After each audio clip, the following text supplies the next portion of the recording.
Shalom, the Parashas Emor finishes with the Yom Tovim, the Chagim, and so on. And the Chinuch gives explanations for each Chag and its observances and so on. One of the more perplexing ones is Rosh Hashana. Rosh Hashana is a Yom Hadin, that's our Masoros, that's that, and yet it is a Yontif.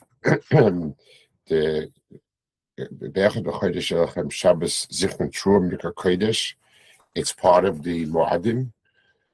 And the question is, why would it be a day of Yontif? Why would it be a day of celebration? And the truth is, in Halacha, it does have a sort of mixed status. We, on the one hand, do many things to indicate the year of the din, to indicate the fact that it's a Yom HaDin, and yet we also have yontif to it. The halacha in halacha it's brought as we're batuach that HaKadosh Baruch Hu will help us and take us out the toiva and so on. You find in Nehemiah that they cried on Rosh Hashana, and he told them Cheres Hashem imuschem, that be batuach HaKadosh Baruch Hu and so on.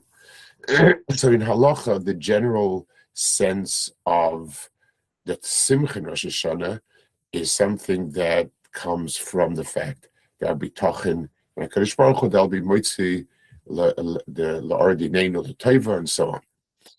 The chinuch, however, gives an explanation that deals a lot more with the Yom HaDin itself, and why Yom HaDin itself should be celebrated.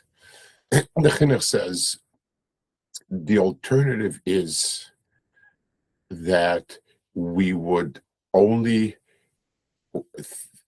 Averis would accumulate, and at some point when it's this Mala Hasor, when enough Averis have been done, we would be Chas v'Shalom gone.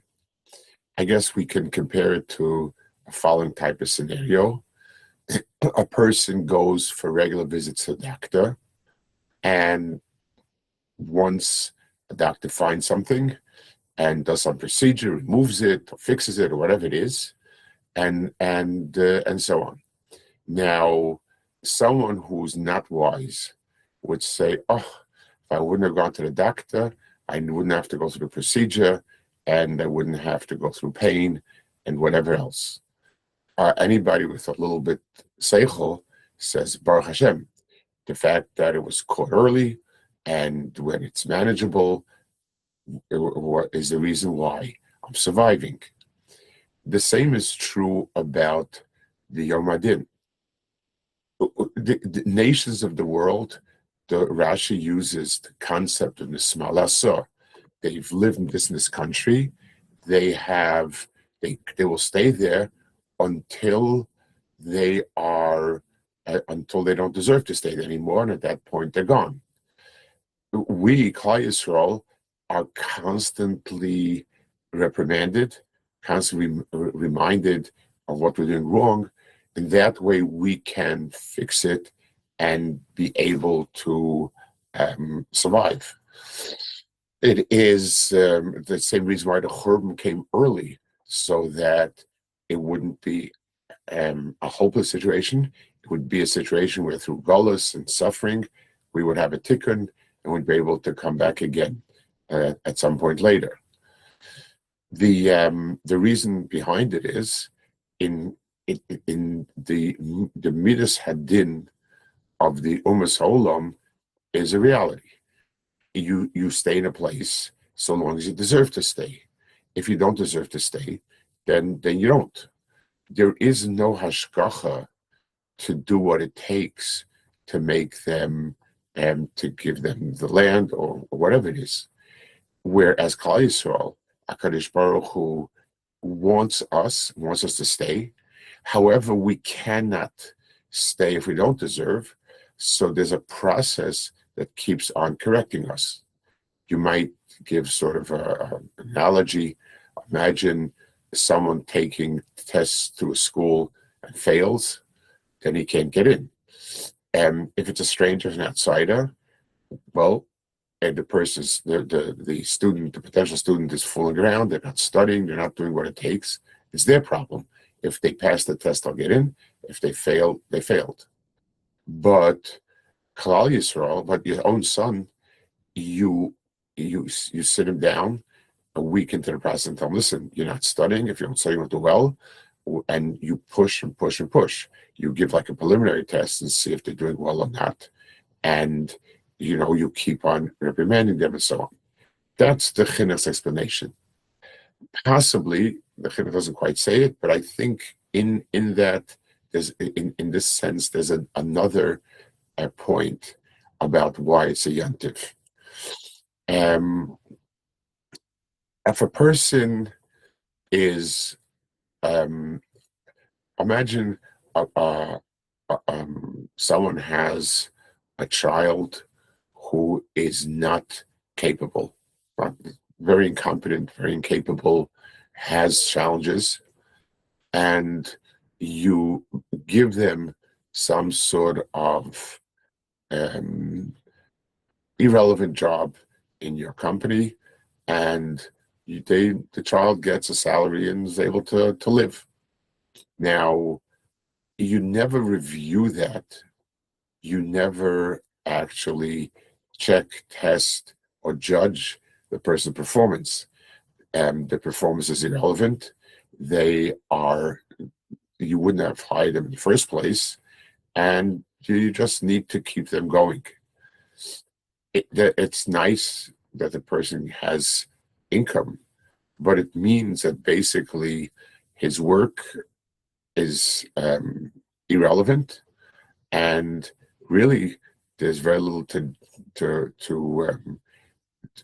mark the person as having value, being distinguished, and so on. Second child has capabilities.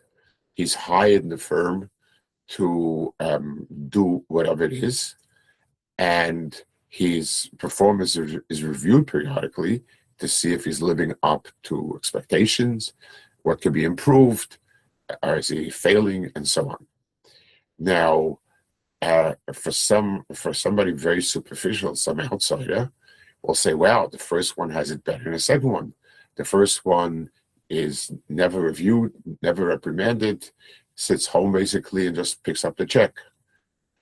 And the second one is always being called out and pointed out and criticized. Someone with a little bit more understanding says the first one is basically irrelevant. He's being kept alive on dole, and him as a person, the job does not define him. He doesn't really have any value. The second one is someone who adds value, and when we review his performance and it's favorable, he stands on his own, and he is who he is. So judging and holding people accountable are actually marks of meaningful existence. Someone who's not judged, not held accountable, his life is not really meaningful. It means, okay, I'm a person I'm a Baal Chesed, and I'm giving you. The person who is held accountable for what they do stands on his own feet, and the accountability, together with picking out the flaws and shortcomings, are a mark of the person's value and worth. So, to review, the chinuch, the point that we're trying to determine is, why would Yom Hadin be considered one of the Yom Tovim? So, one point that the chinuch makes is that everyone is Omed Ladin, all the nations, but by them the din is simply there to mark whether or not they still deserve to continue. And therefore, inevitably, as Averis build up, as shortcomings come up, the nations lose their right to exist, and they're gone. In Klal Yisrael, HaKadosh Baruch Hu wants us to exist as Klal Yisrael. Therefore, what HaKadosh Baruch Hu does is provide a periodic review where measures can be taken to correct what's wrong way before it becomes insolvable. So the day itself is a day of reckoning. As such, it's supposed to evoke fear and awe, rightfully so. The way that the visit to the doctor and the testing leaves a person in question, it's everything okay. But the idea that there's periodic testing and periodic review, and so that we catch something before it becomes bad and we're able to correct it, that's something that's a cause for rejoice. That's the chinuch pshat. We added a possibly second point along these lines, that people whose existence, it comes without din, without accountability, are living an existence that's not theirs, but someone else's grace, someone else's chesed. They don't have any real value to their existence or their performance. Someone whose performance is reviewed and questioned and graded means that their performance is really of substance or value. Yom Hadin means that our existence, our performance is really important. So yes, it's frightening because we're held up to account by HaKadosh Baruch Hu. But that means that HaKadosh Baruch Hu believes us to be accountable. It means that we are worthy and we are expected to hold our own, so to speak. And therefore, the severity of the Yom HaDin itself, the fact that the accountability means that we're capable of it, it's expected of us. And anything that we do right is our doing, and it's a mark of who Klal Yisrael is.